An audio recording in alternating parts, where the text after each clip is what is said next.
In our last study, we were considering some of the blessings of being justified by faith. Romans chapter 5 verses 1 to 11. हमारे पिछले अध्ययन में हम Romeo अध्याय 5 वचन 1 से 11 में विश्वास के द्वारा धर्मी ठहराए जाने के कुछ आशीषों पर विचार कर रहे थे। It's a wonderful thing when we understand that God has not only forgiven us, but also declared us righteous in His eyes. यह एक अद्भुत बात है जब हम यह समझते हैं कि परमेश्वर ने न केवल हमें क्षमा किया है बल्कि अपनी दृष्टि में हमें धर्मी ठहराया है। As righteous as Christ Himself. This is the meaning of justification. Just as if I had never sinned in my whole life. जैसे मसीह स्वयं धर्मी है वैसे ही हम धर्मी ठहराए गए हैं। यही धर्मी ठहराए जाने का अर्थ है, न्यायोचित ठहरने, मानो मैंने अपने पूरे जीवन में कभी पाप ही न किया हो। I find very few Christians accept this position because they're always looking at themselves. They feel, oh, I've been such a terrible sinner. मैं पाता हूँ कि बहुत कम मसीही इस स्थान को स्वीकार करते हैं क्योंकि वे हमेशा स्वयं को देखते रहते हैं। उन्हें लगता है, ओह, मैं तो कितना भयानक पापी रहा हूँ। And they glorify their sin more than the power of the blood of Jesus Christ. और वे अपने पाप को यीशु मसीह के लहू की शक्ति से बढ़कर महिमा देते हैं। It says in Romans 5 verse 9, we are justified by His blood. Romeo 5 वचन 9 में लिखा है कि हम प्रभु यीशु के लहू के द्वारा धर्मी ठहराए गए हैं। Now I want to ask you one question. Is your sin greater in power than the blood of Jesus Christ? The answer is no. अब मैं आपसे एक प्रश्न पूछना चाहता हूँ कि आपका पाप यीशु मसीह के लहू की शक्ति से बड़ा है? जवाब है नहीं। Confess that however great a sinner you may have been, the blood that Jesus shed on Calvary's cross when He died atones for all your sin. It's blotted out. Not only blotted out, God has declared you righteous. स्वीकार करें कि चाहे आप कितने ही बड़े पापी क्यों न रहे हो, कलवरी के क्रूस पर जब यीशु ने प्राण दिए तब बहाया गया उनका लहू आपके सभी पापों का प्रायश्चित करता है। वे मिटा दिए गए हैं, केवल मिटाए ही नहीं गए, परमेश्वर ने आपको धर्मी भी ठहराया है। You've been cleansed so thoroughly that when God looks at you today, first of all, He looks at you as though you've never sinned in your whole life, and secondly, He looks at you clothed with the righteousness of Christ, as holy as Christ is Himself. आप इतने पूरी तरह शुद्ध किए गए हैं कि जब परमेश्वर आज आपको देखते हैं तो सबसे पहले वह आपको ऐसे देखते हैं मानो आपने अपने पूरे जीवन में कभी पाप ही किया ना हो, और दूसरी बात वो आपको मसीह की धार्मिकता से के वस्त्र पहने हुए देखते हैं, स्वयं मसीह जितने पवित्र। And then he goes on to compare Adam with Christ in the remaining verses of Romans chapter 5. और फिर वो रोमियो अध्याय 5 के शेष पदों में आदम की तुलना मसीह से करता है। He says, how did sin enter the world, verse 12, through one man, and because of that death through sin spread to all men. वो कहता है, पाप संसार में कैसे प्रवेश किया, वचन 12, एक मनुष्य के द्वारा, और उसके कारण पाप के द्वारा मृत्यु सब मनुष्यों में फैल गई। Because all have sinned. He's trying to point out that just like through one man Adam's sin came to the world, through one man Christ righteousness has also come. This is what he's trying to contrast in these two men, the man Adam and the man Christ Jesus. क्योंकि सबने पाप किया है, वह यह बताने की कोशिश कर रहा है कि जैसे एक मनुष्य आदम के द्वारा पाप संसार में आया, वैसे ही एक मनुष्य मसीह के द्वारा धार्मिकता भी आई है। यही वह इन दो मनुष्य आदम और मनुष्य मसीह यीशु के बीच तुलना करते हुए दिखाना चाहता है। And then he says, even though the law was not given till many thousands of years after Adam, sin was still there. और फिर वह कहता है कि यद्यपि व्यवस्था आदम के बहुत हजारों साल बाद दी गई, फिर भी पाप वहां मौजूद था।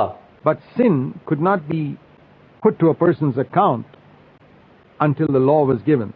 Where there is no law, sin is not imputed. Verse 13. परंतु व्यवस्था दिए जाने तक पाप किसी मनुष्य के खाते में नहीं जोड़ा जा सकता था। जहां व्यवस्था नहीं होती वहां पाप का लेखा नहीं लगाया जाता। वचन 13। But even though sin is not imputed, sin was there. परंतु यद्यपि पाप का लेखा नहीं लगाया जाता था, फिर भी पाप वहां था। And the proof of that is death reigned from Adam to Moses. The law came only through Moses, but still people died. और इसका प्रमाण यह है कि आदम से लेकर मूसा तक मृत्यु का राज्य चलता रहा। व्यवस्था तो केवल मूसा के माध्यम से आई थी, परंतु फिर भी लोग मरते रहे, Because there was sin. Whether there's law or no law, sin was still there. क्योंकि पाप तो था, चाहे व्यवस्था हो या न हो, पाप फिर भी मौजूद था। And men died from Adam to Moses. और आदम से लेकर मूसा तक मनुष्य मरते रहे।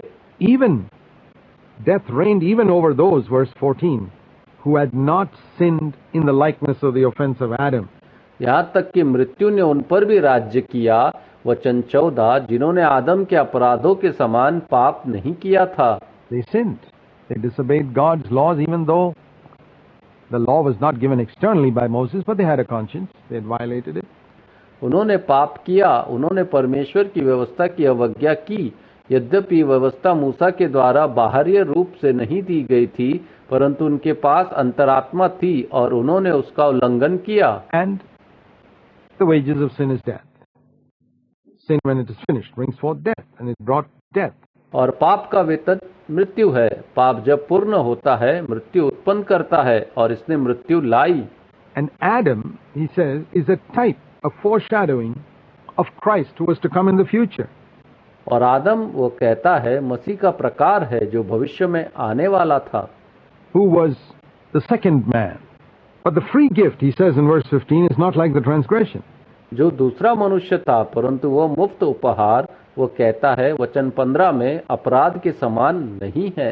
It's so different. By the transgression of one man, Adam, many people died. इसलिए ये बहुत अलग है। एक मनुष्य आदम के अपराध के कारण बहुत से लोग मर गए। Much more, verse 15, did the grace of God and the gift by grace of one man, by the grace of the one man, Jesus Christ, abound to many. और भी अधिक, वचन 15 में, एक मनुष्य यीशु मसीह के कृपा द्वारा परमेश्वर की कृपा और कृपा का उपहार बहुत से लोगों पर प्रबल हुआ। So he says, just like sin was passed on from Adam to all who belong to his race. इसलिए वो कहता है, जैसे पाप आदम से उनके कुल में आने वालों पर पारित हुआ था, God now gives the free gift of righteousness to all who trust in Christ. परमेश्वर अब धार्मिकता का मुफ्त उपहार उन सभी को देते हैं जो मसीह में विश्वास करते हैं। It's freely. So no one can say, why does God punish me because of Adam's sin? God's forgiving you because of Christ's righteousness. यह मुफ्त है, इसलिए कोई यह नहीं कह सकता कि परमेश्वर मुझे आदम के पाप के कारण क्यों दंडित कर रहे हैं। परमेश्वर ने आपको मसीह की धार्मिकता के कारण क्षमा कर दिया है। And the gift, verse 16, is not like that which came through the one who sinned. और उपहार, वचन 16 में, उसी जैसा नहीं है जो उस एक के द्वारा आया जिसने पाप किया। On the one hand, the judgment arose from one transgression, resulting in condemnation. एक और एक अपराध से न्याय उत्पन्न हुआ जिससे निंदा हुई। But on the other hand, the free gift arose from many transgressions, resulting in justification. परंतु दूसरी ओर बहुत से अपराधों से मुफ्त उपहार उत्पन्न हुआ जिससे धर्मी ठहराया जाना हुआ। It was one sin that brought judgment upon Adam. एक ही पाप था जिसने आदम पर न्याय लेकर आया। But look at the free gift. We have committed millions of sins, and God forgives them all freely in a moment. परंतु मुफ्त उपहार को देखो, हमने लाखों पाप किए हैं और परमेश्वर उन्हें सभी को एक क्षण में मुफ्त में क्षमा कर देते हैं। And declares us righteous. See how much more wonderful justification is than condemnation. The condemnation that came upon Adam for one sin, and see the justification that God declares. और हम धर्मी ठहरते हैं। देखो, निंदा की तुलना में धर्मी ठहराना कितना अधिक अद्भुत है। वो निंदा जो एक पाप के लिए आदम पर आई, और वो धर्मी ठहराना जिसे परमेश्वर घोषित करते हैं। That through Christ for us, how much greater it is. This is the contrast he's trying to bring out. मसीह के द्वारा हमारे लिए यह कितना अधिक महान है। यही वो विरोधाभास है जिसे वो उजागर करना चाह रहा है। And he repeats it again and again. Verse 17, "For by the transgression of the one, death reigned." Death became the और ruler. वो इसे बार बार दोहराता है।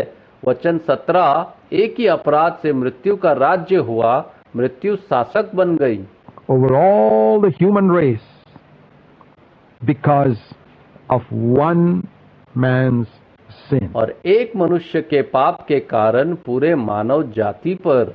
Much more, now those who receive abundance of grace और भी अधिक अब वे जो अनुग्रह की प्रचुरता प्राप्त करते हैं and the gift of righteousness will reign in life through the one Jesus Christ. He says, when I was connected to और Adam, धार्मिकता का उपहार जीवन में यीशु मसीह के द्वारा राज्य करेगा। वो कहता है, जब मैं आदम से जुड़ा था, what happened?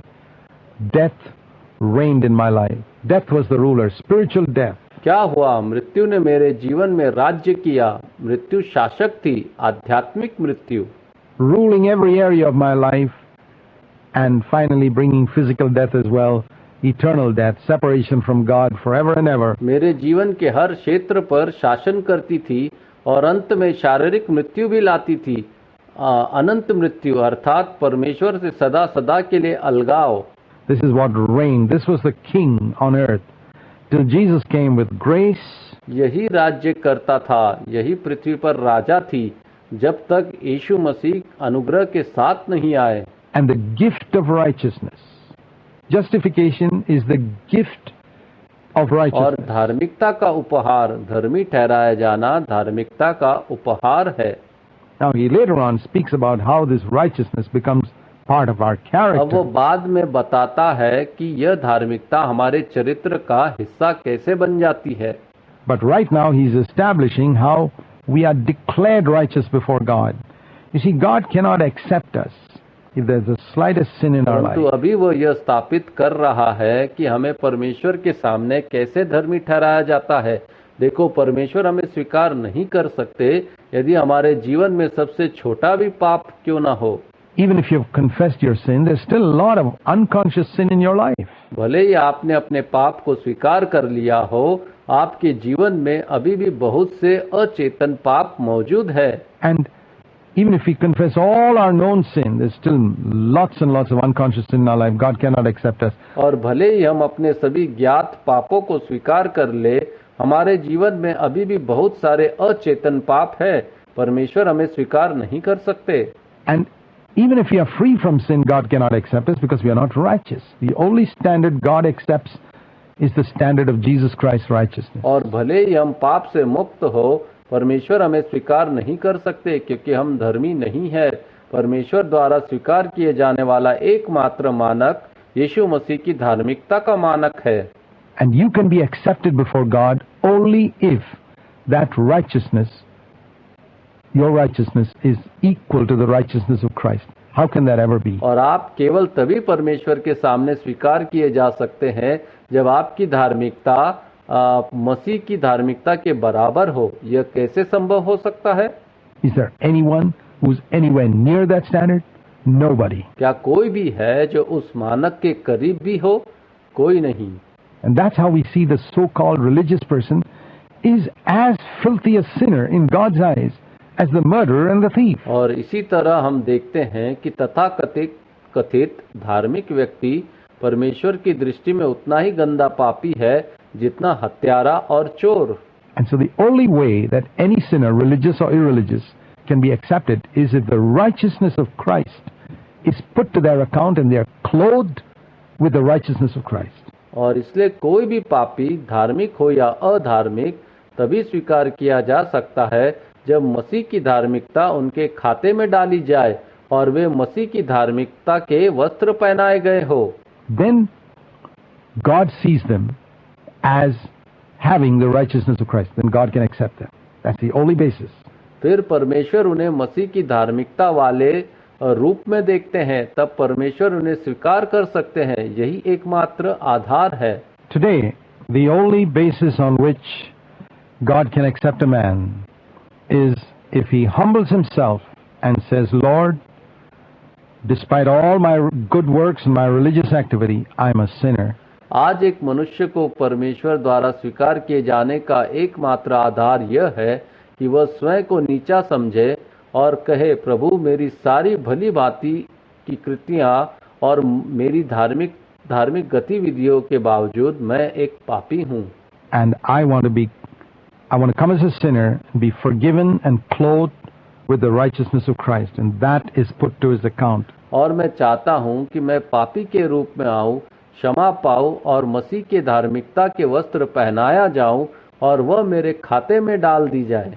So it says in verse 18, as through one transgression there resulted condemnation to all men, even so through one act of righteousness there resulted justification of life to all men. इसलिए वह कहता है कि वचन 18 में, जैसे एक अपराध के कारण सभी मनुष्य के लिए निंदा हुई, वैसे ही एक धर्म के कार्य के कारण सभी मनुष्य के लिए जीवन की धर्मी ठहराई हुई। He is comparing what happened in Eden when Adam sinned, one act, and sin and condemnation came upon all the descendants of Adam.